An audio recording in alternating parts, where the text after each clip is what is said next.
everybody! Yay, we are knitting today. And I haven't been out with very many knitting tutorials recently. I have got a nice wintry one coming up hopefully in the next couple of weeks, but I thought I'd bring a nice new knitting stitch for you all to try out. So I just have some super chunky yarn today. This is Paintbox Simply Super Chunky. I have a pair of 10mm needles and also some scissors to chop off my ends. We're going to be learning the seed stitch today, which combines purl and knitting stitches together to create a lovely little seed stitch. So without further ado, we shall begin and learn a new knitting stitch. Okay then, so to begin we're going to cast on, so making the long tail cast on, leaving a good enough tail, making a slip knot, inserting your needle and getting ready to cast on. You're going to cast on in multiples of 2 for this stitch, so that is 2, 3, 4.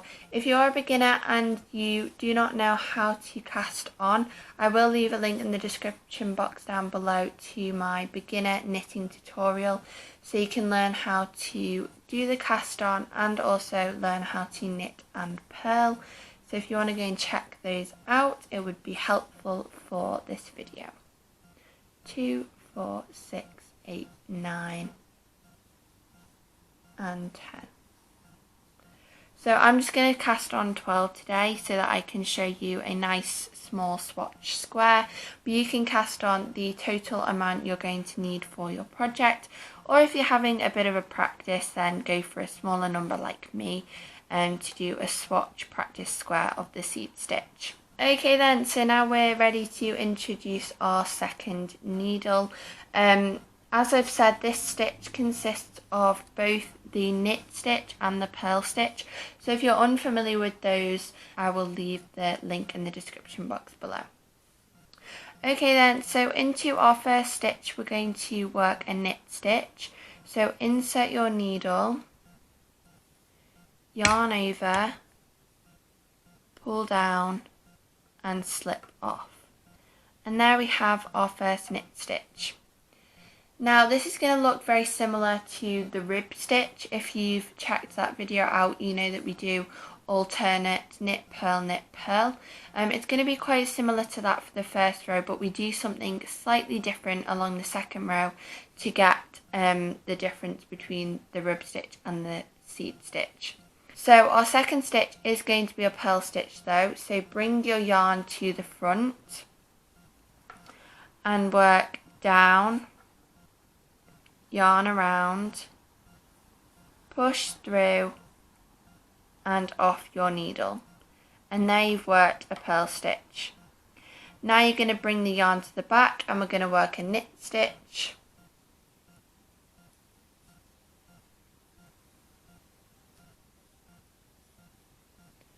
like so, and then bring your yarn to the front, working a purl stitch, like so.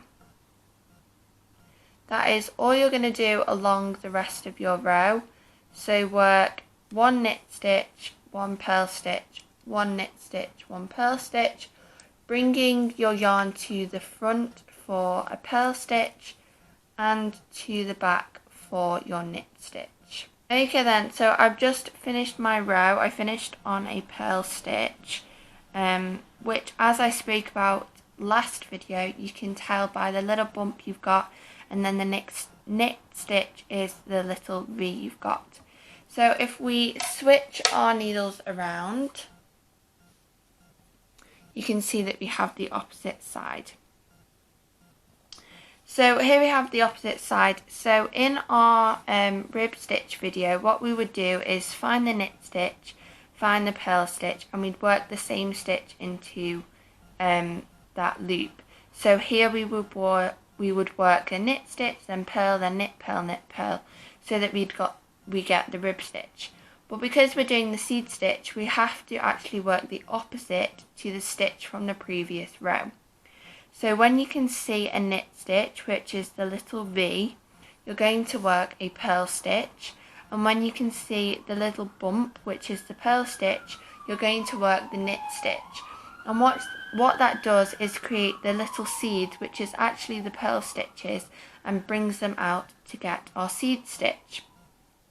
I know that was a little bit of a mouthful, but it will become clear when you see your work progressing. So when you can see a knit stitch, we're going to begin with a purl stitch. So to do this, insert your hook into the purl position, yarn around, and work a purl stitch. Then bring your yarn to the back, and because we've got a purl stitch, we have to work a knit stitch. Then bring your yarn to the front. You can see that we've got a knit stitch, so we're going to work a purl stitch.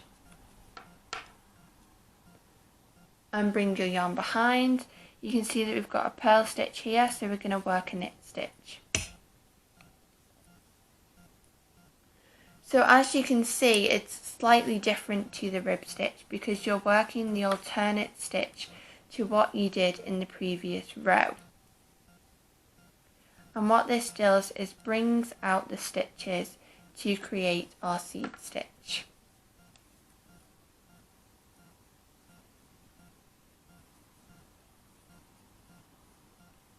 Okay then, so I've just worked row number 2, and you should be able to see some seeds. Obviously, as you continue working, you'll be able to see the stitch even more. But as you can see, the little bumps from our purl stitches have been brought out, and that is what the seed stitch is going to look like. So I'm going to work one more row with you just so that you can get to grips with working the alternate stitches to the row below. Then I'm going to work a few more rows off camera just so that you can see what the stitch looks like after a few more rows. So turn your work around and you can see the opposite side. Again, you can see the little bumps which are our seed stitch. So for this row, we ended with a purl, we begin with a purl stitch from the corresponding row. So we are going to work a knit stitch. So insert your hook,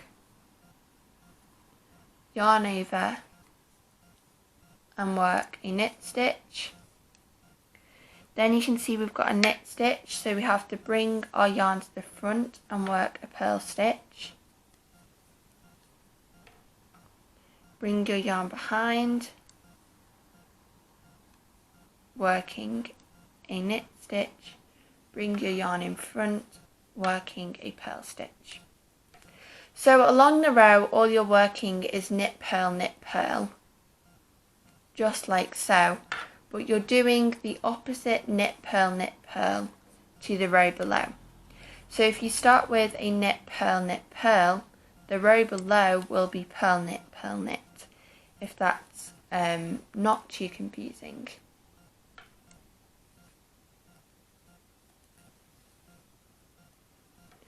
So working knit, purl all the way along your row, opposite to the row below. So you can see my last stitch is a knit stitch, so I'm going to work a purl stitch to do the opposite.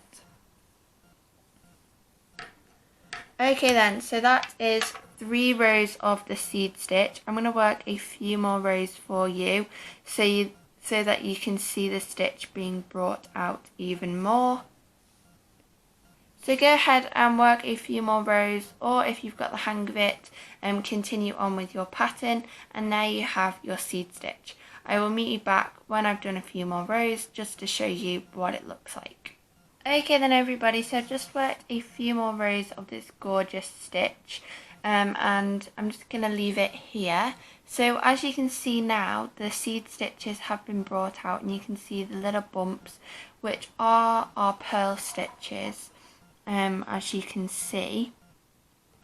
So I hope you enjoyed this video today. I hope you found it helpful. I hope you've been able to create the seed stitch. This is one of my favourite knitting stitches because it has a nice texture and it's just really easy and fun to create. Leave a comment down below what future knitting videos you'd like to. I know I'm not as frequently posting the knitting tutorials as much as the crochet tutorials, but I hope you're enjoying them and I hope you've been able to learn something new. Subscribe to my channel so you never miss a video. I've got a few knitting videos in the works at the moment for future videos, so definitely subscribe so you don't miss out on those. Also follow me on Instagram if you get the chance. I'm at hooks.andneedles1.